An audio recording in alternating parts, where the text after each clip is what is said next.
to My Name is Yana. And I'm And Tez. together we are Personal Praise. And this time we're going to teach you all 3 ways to survive a boring sermon.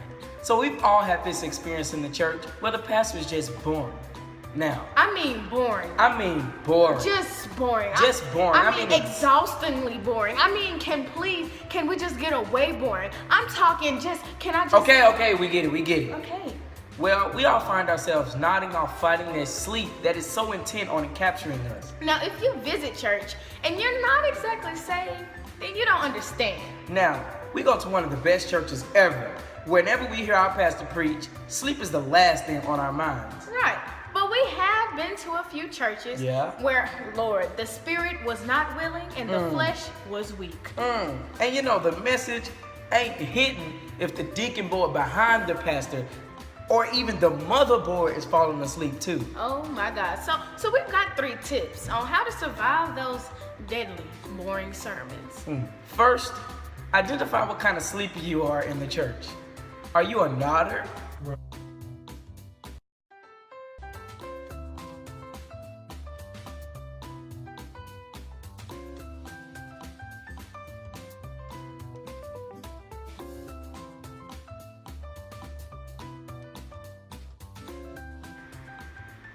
Or maybe you're a dozer.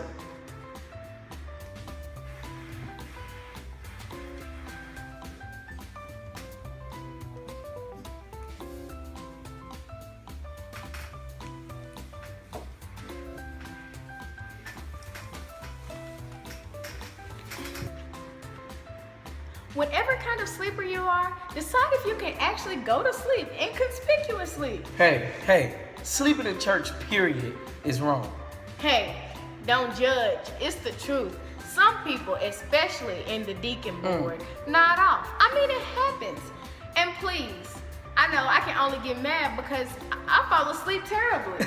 I mean, when you fall asleep, your head almost falls off, and then you nod back and forth like an old man. They get it, man. But as I was saying, if you can sleep discreetly, go for it. But if you can't, well, pay attention.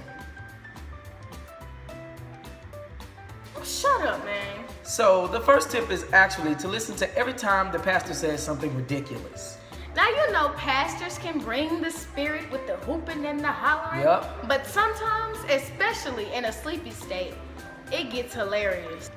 Not only hooping, but sometimes the phrases they say just don't make any sense. So, we asked you all, what phrases do pastors say? That's just ridiculous. And we got the doors of the church are open. Because whenever you actually look back, they're always closed. Plus, the ushers are blocking the exit with the white gloves of death while the pastor is doing the call of action. Man, this is so true. The doors of the church are never open, and there are so many more. And hey, if you can think of one right now, go ahead and comment below. Then we asked you guys for some tips, and at Marcy Tay gave us one great advice to take some notes since it keeps you alert and active, and I'm pretty sure we agree. Taking notes helps. Plus, you get something to draw from. Yeah. But I remember one church we went to.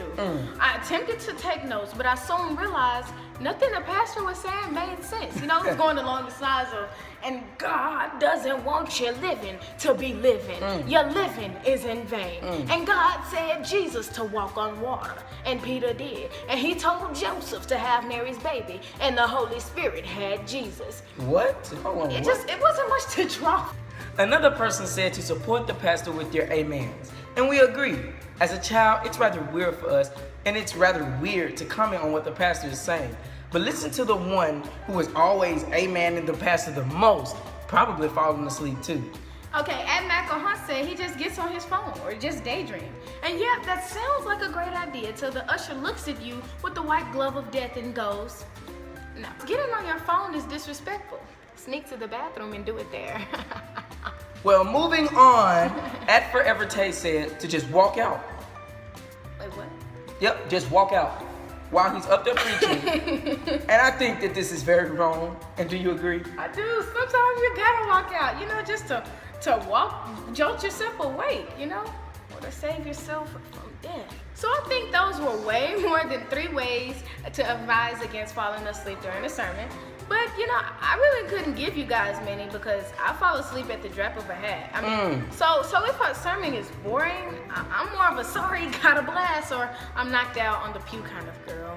Thank God for innovation, because God knows, well, I'd be pretty embarrassed with me falling asleep. Oh, shut up. But when I get sleepy in church, I get up and I go to the restroom, you know, joke myself awake. Tell me, why don't you do these things, y'all? Well, I mean, I don't know. I guess I psych myself out. Like, okay, I'm up, but I'm actually not. Then I just give up and give in. You know, these are our ways to avoid falling asleep during a sermon. So what's yours? And make sure that you comment below. Also, make sure you subscribe to our channel below, especially if you're a Christian. Like and follow us on Facebook, Twitter, and Instagram. And again, thank you so much for watching. We love each and every one of you, humans, aliens, and remember, we are Personal Praise, and remember to keep your praise personal.